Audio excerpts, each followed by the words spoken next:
অনেকটা সকাল, আর এই দিনটাতে আমি প্রত্যেক বছরই মায়ের পুজো দিই, মানে মা কালীর মন্দিরে পুজো দিই। আর পৌষ মাসে তো ষোলমূলো, আর বছরটাও প্রায় শেষের পথে। আর এই সংক্রান্তির বিশেষ দিনেই আমি মাকে পুজো দিই, কারণ সারাটা বছর আবার কেমন করে কাটবে, তার থেকেও বড় কথা এই রীতিটাই চলে আসছে আমার পরিবারে, তাই আমি পুজো দিই। দেখালাম তোমাদেরকে আমাদের এখানে মায়ের মন্দির। সত্যি এই মা না খুব জাগ্রত, আমিও খুব বিশ্বাস করি। দেখো কি সুন্দর ছোট ছোট চারা গাছ লাগানো হয়েছে। ইনকা মানে গাঁদা ফুলের বড় যেগুলো, সেগুলোকে বলে। আর বেশ সবুজ গাছগুলো দেখতেও বেশ ভালো লাগে। যদিও অনেক গাছই পর্ণমোচী শীতকালে, কিন্তু তবুও সবুজের সমারোহ আর এত সুন্দর রোদ উঠেছে যে বেশ ভালো লাগে। আমাদের এখানকার রাস্তাঘাট কিন্তু সত্যি অসাধারণ, গ্রিনারিজও এত সুন্দর যে কি বলবো। এরকমই হাঁটতে হাঁটতে চলে এলাম আবার ঘরের পথে। ফেরার পথে এখানে না প্রত্যেক দিন পায়রাগুলো নানা রকমের খাবার খুঁটে খুঁটে খায়। দেখো ওদের মধ্যেও কত মিল, কত একাকিত্ব বোধে ওরা ভোগে না। সঙ্গবদ্ধতা ওদের মধ্যেও আছে, কিন্তু মানুষের মধ্যে কিন্তু তা নেই।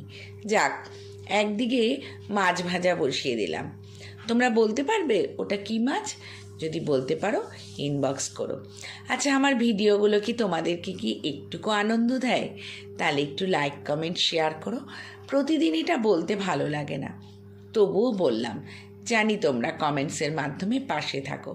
চেষ্টা করি আমি, তবে সম্পূর্ণ হয়তো পারি না। যতটা সম্ভব চেষ্টা করব, try to my best perform দিতে। তারপর আলুর একটা পুর তৈরি করে আলুর পরোটা করলাম। আলুর পরোটাটা আমার বাড়িতে প্রায়ই হয়, তবুও এর আগেও একদিন দিয়েছিলাম, আবারও দিলাম।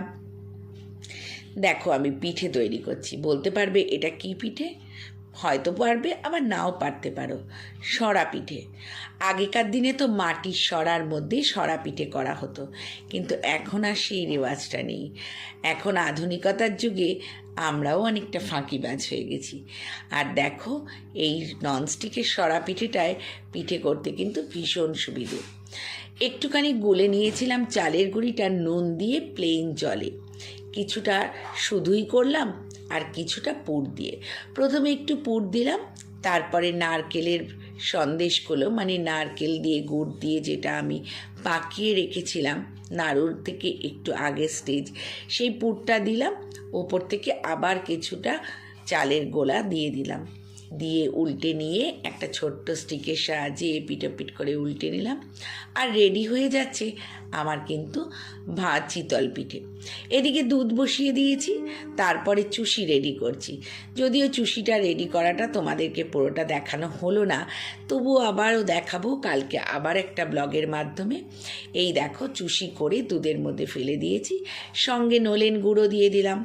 মোটামুটি আমার কিন্তু পিঠের পর্ব বেশ রেডি। সত্যি কথা বলছি, পিঠে খেতে আমি দারুণ ভালোবাসি। তাহলে চলো পিঠে খেতে যাই।